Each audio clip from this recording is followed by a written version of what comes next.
Miss लपीते था। Miss लपीते के साथ रोजर को बहुत मजा आ रहा था। घर पर आने के बाद रोजर अपनी माँ से मिलता है। तभी वह रोजर से बोलती है कि तुम्हारी पैंट पर यह दही कहाँ से गिर गया। तो रोजर को याद आता है कि मिस लपीते के पपीते को देखने में उसके छोटे उस्ताद ने उल्टी कर दी थी। तभी रोजर की मासी मार्गरेटा पैंट को साफ कर देती है। इसके बाद रोजर उसकी छोटी बहन बार्ता से मिलता है। कुछ देर बाद बार्ता रोजर को जंगल में लेकर जाती है, जहाँ पर इनको मिस लपीते मिलती है और यह दोनों बातें करने लगते हैं। बार्ता यहाँ से चली जाती है। तभी मिस लपीते रोजर के सामने ही हल्की होने लगती है। यह देखकर रोजर हैरान हो जाता है। इसके बाद जब रोजर जंगल में और अंदर जाता है तो वह देखता है कि उसके घर की एक मेड रसेला किसी आदमी से अपनी बिल्ली बजवा रही थी। यह देखकर रोजर की फट जाती है। रोजर यहाँ से भाग जाता है। इसके बाद रात का खाना खाकर रोजर अब अपने रूम में सोने के लिए आ जाता है। लेकिन तभी रोजर को बाहर से कुछ आवाज आती है। यह अपने रूम से बाहर देखने लगता है। रोजर देखता है कि घर की एक मेड हेलन झुककर खड़ी थी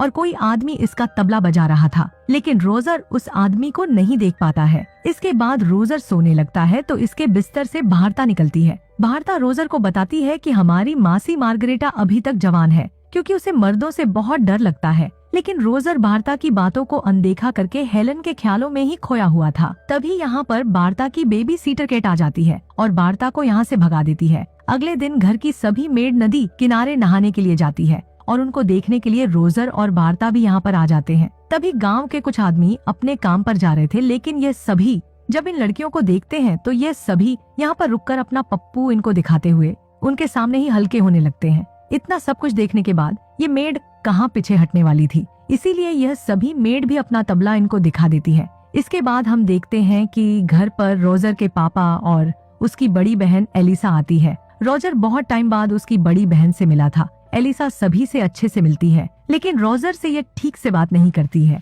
इसके बाद बार्ता रोजर से बोलती है कि आज हमारी मासी मार्गरेटा फादर के सामने अपने गुनाह कबूल करने वाली है, इसलिए ये दोनों चर्च में जाते हैं और ऊपर जाकर छुप जाते हैं। कुछ देर बाद चर्च में रोजर की मासी मार्गरेटा आती है और पादरी से अपने गुनाह कबूल करती है। मार्गरेटा पादरी से बोलती है कि जब से रोजर यहाँ पर आया है वह बार बार मेरे सपने में आता है। एक दिन जब मैं रोजर को नहला रही थी तो अचानक से उसका हैंडपंप बड़ा हो गया और रोजर को ऐसे देखकर मुझे शर्म आ गई और तब मुझे समझ आया कि अब रोजर एक मर्द बन चुका है। तभी रोजर पादरी के ऊपर गिर जाता है। रोजर की इस हरकत से मार्गरेटा को बहुत गुस्सा आता है। इसके बाद मार्गरेटा रोजर की इस हरकत के बारे में सभी को बताती है। मार्गरेटा सभी के सामने रोजर के पिछवाड़े को मार मार कर लाल कर देती है। इस नज़ारे को उर्सला और बार्ता भी देख रही थी। इसके बाद रात को रोजर फिर से हेलन को देखता है। इस बार भी रोजर उस आदमी को नहीं देख पाया था। हेलन का कार्यक्रम फ्रैंक नाम का आदमी भी देख रहा था।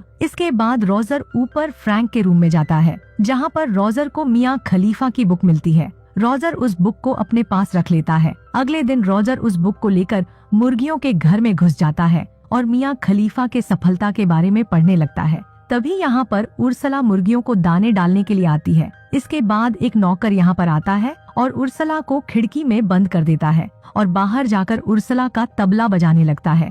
ये देखकर रोजर उर्सला को बाहर निकालने के लिए जाता है तो उर्सला बोलती है कि थोड़ी देर रुक जाओ, ऐसा एहसास मुझे पहली बार मिल रहा है। जब रोजर बाहर जाकर देखता है, लेकिन तब तक उस नौकर का काम हो गया था। इसके बाद जब रोजर घर के अंदर जाता है तो वह एलिसा की बुक को मियाँ खलीफा की बुक से बदल देता है और यहाँ से बाहर चला जाता है। जब एलिसा मियाँ खलीफा के कांड के बारे में पढ़ती है तो उसे भी मजा आ जाता है, इसीलिए एलिसा बाहर जाकर बुक को पढ़ने लगती है। अगले दिन एक आदमी सभी को बताता है कि जर्मनी ने फ्रांस पर हमला कर दिया है, इसीलिए सभी आदमियों को सेना में जाना पड़ेगा और रोजर के घर के सभी आदमी रेडी होकर जंग में जाने के लिए यहाँ से निकल जाते हैं और सभी औरतें अपने अपने आदमियों को विदा कर देती हैं। अब रोजर का रास्ता बिल्कुल साफ था और ये एक एक करके सभी का तबला बजा देगा।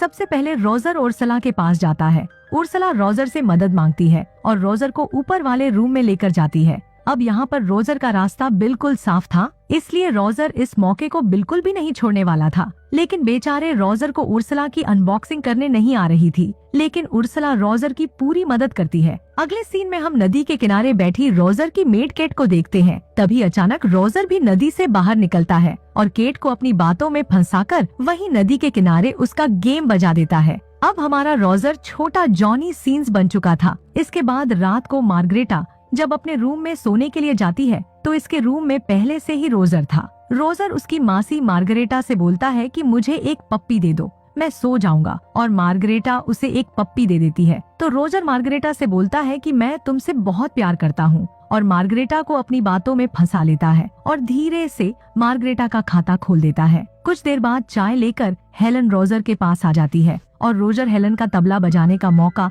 बिल्कुल भी नहीं छोड़ने वाला था। अगले दिन बार्ता रोजर से बोलती है कि मुझे रसेला ने बताया कि तुमने घर में सभी का खाता खोल दिया है। तो रोजर बोलता है, हाँ, मैं लगभग सभी औरतों का खाता खोल चुका हूँ। तभी बार्ता रोजर को उसकी बड़ी बहन एलिसा को दिखाती है और रोजर जल्दी से एलिसा के पास चला जाता है। रोजर एलिसा से बोलता है कि अगर तुम्हें गर्मी लग रही है तो तुम अपने कपड़े उतार सकती हो। तो एलिसा यहाँ से जाने लगती है, लेकिन रोजर उसे रोक लेता है और बोलता है कि तुम अपने कपड़े यहीं पर उतार सकती हो, और रोजर इसके कपड़े पर अपना हाथ डाल देता है।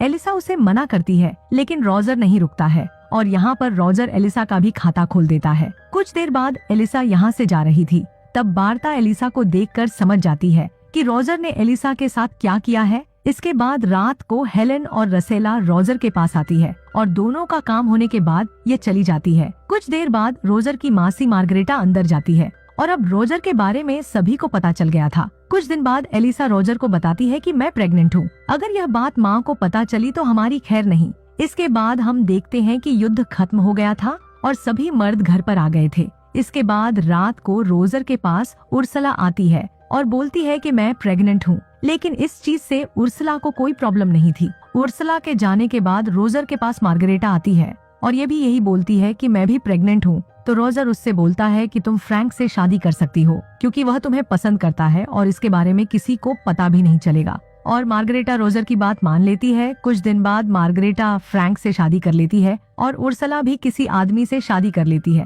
इसके कुछ महीने बाद हम देखते हैं कि घर की सभी औरतों के भटूरे फूल जाते हैं। इसके बाद रोजर की छुट्टियां खत्म हो जाती है और रोजर यहाँ से जाने लगता है। हेलन रोजर से बोलती है कि मैं भी प्रेग्नेंट हूँ और मुझे तुम्हारे छोटे उस्ताद की बहुत याद आएगी। इसके बाद रोजर हेलन को अलविदा बोलकर गाड़ी में बैठ जाता है।